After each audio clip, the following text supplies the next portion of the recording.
Hey, Creating Maven. I'm Joy Spencer, your reframe specialist, with one important message. Your real work, it's not your job or your career. Your real work is what you create. And what you create is what sets you apart and makes you incomparable. It's your legacy.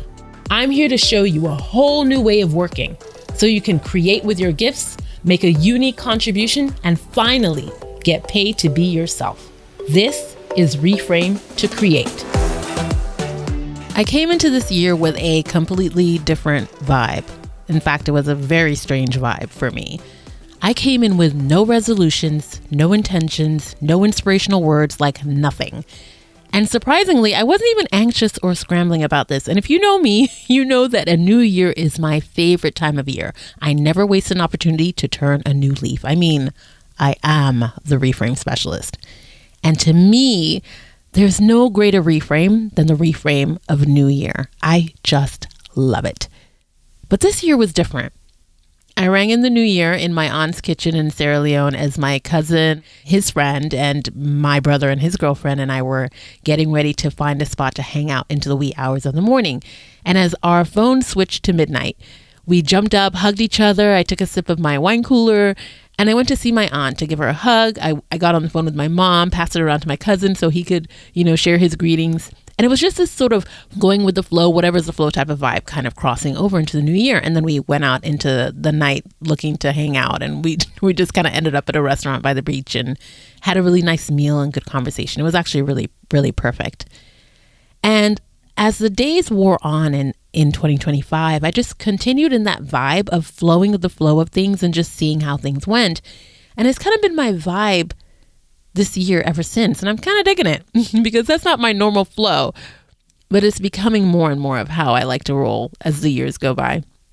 And what I love about this way of entering into a year, what I enjoyed about coming to this year is that even though it's not been my typical, get the journals ready and prepare the resolutions, it's still given me plenty of room to be reflective and flow and do it months beyond the new year. And so as I'm in this reflective space, I'm wondering how the year has been for you. If you're listening to the podcast as it drops, we're in the last month of the quarter. And I wonder, despite whatever's going on in the world, right? Because the world is always chaotic and in some sort of shenanigans, how are things going and flowing for you? How's your journey going? I hope it's been really good. And I want to invite you along as I continue this reflection. I want to invite you to celebrate with me. 2 big milestones, actually. And in case you didn't notice when you clicked on this episode, one milestone is that this is episode 100. And a couple of days from when this episode actually launches, I would have crossed into year 4 of hosting this podcast. Yes, 4 years and slow turtle steps to making it 100 episodes. And here we are. So many lessons learned. And that's what I've got for you today. 3 big lessons I've learned on this journey of hosting this podcast. 1, if it's in you to create it, there's someone who will be served by it. Hosting a podcast isn't easy and it can be downright hard at times. And some days I don't feel like putting in the work to bring an episode to life. And I ask myself, does it really matter? I mean, will anyone notice if I just slip out the back door quietly and just stop? Sometimes I ask myself this, does it matter to anyone? And then I get your email or your WhatsApp chat, sharing how what I've said in this or that episode has given you the reframe that you needed and that everything is different now. And I'm reminded, those messages remind me that if it's in you to create, if it's in me to create, then there's someone who's going to be positively impacted by what I offer in service. And that person matters. One person matters. You matter. So many messages are out there that tell us that everything in our lives has to be big or it's not worth anything. Everything has to be scaled to reach millions of people or it's not worth anything. And that's not true. You matter. And the person, even if it's only one person who you are here to serve, that person matters as well. So that thing that's in you to create, go ahead and bring it to life. And don't listen to those voices, whether those voices are outside of you or even in your own head. Don't listen to those voices that look down on small things.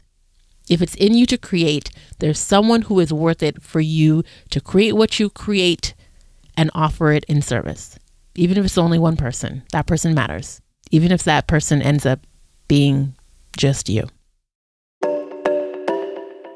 2, it's okay to get lost and need to pause. And I know a lot about this. In 2023 especially, I got lost in life and with this podcast. Coming into the year, I struggled because I felt I hadn't made the changes I wanted to make in my life the year before. And I was seriously, honestly, I came into 2023 feeling like a complete failure. And that really got into my head. I kind of lost steam for the podcast because I was running out of ideas. I was getting frustrated and I was really on the verge of quitting, like really close to just flipping the whole table and walking away because I was so frustrated. But instead, thanks to some, really good girlfriends I have who gave me a reframe on sort of like thinking about the year as an opportunity to start from scratch. Instead, I just said, joy, breathe.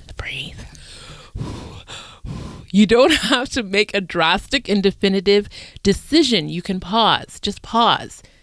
Nobody says you can't take a break. Nobody says you can't lean back. Just step away from the podcast, woman. Step away for a minute and see how you feel.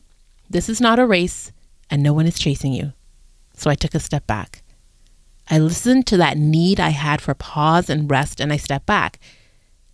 And I didn't know what would be on the other side, but I allowed myself the space I felt I needed with no judgment. And it was the best decision I made. By the time I came back months later, I was refreshed.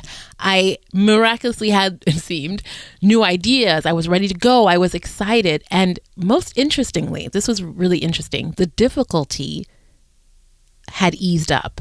It was like getting steering wheel fluid put into the steering wheel. And I didn't know I'd been fighting to drive this car without any fluid in it. And the ease and the flow that came into everything with the podcast was shocking.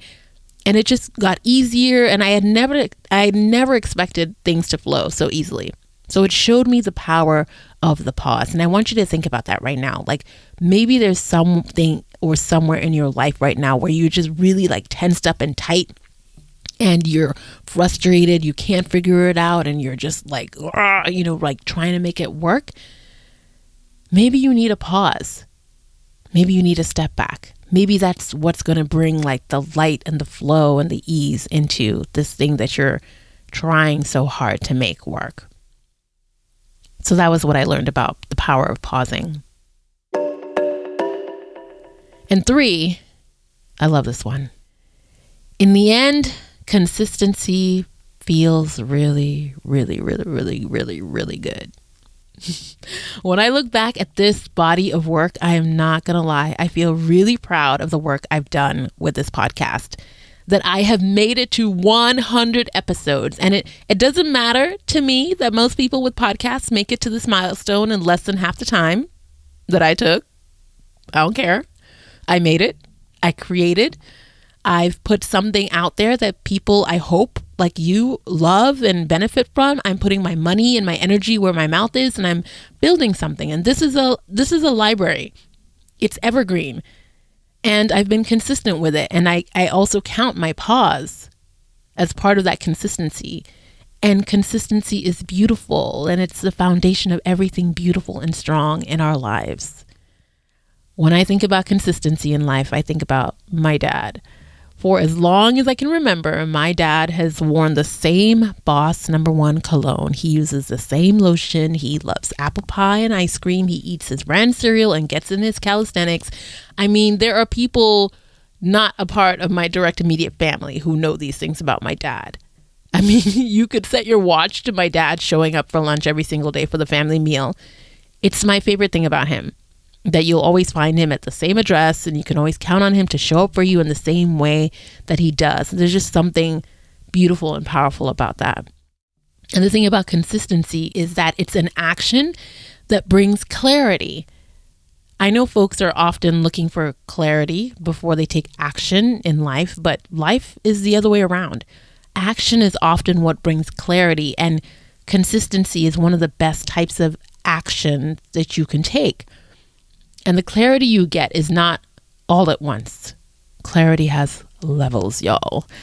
Clarity is so powerful, but it has levels. You will go in with one level and discover you can get even clearer. I got deeper and deeper clarity from the gift of feedback from listeners like you who reached out, but that was only afforded to me because I had the courage to show up consistently, even if I didn't do it perfectly. This year, I'm committed to being committed to this podcast again, and also committing to a few other things, like committing to movement and my fitness and just being consistent and specifically to be consistent, not to be perfect, not to be rah-rah level 10 big about it all the time. Sometimes your best is just not going to be that high level energy, but the focus is to be consistent in showing up, because I know it's how turtles win the race. I know it's the long and slow road, which is better in life with most things. So I hope that you'll also choose to join me in consistency this year.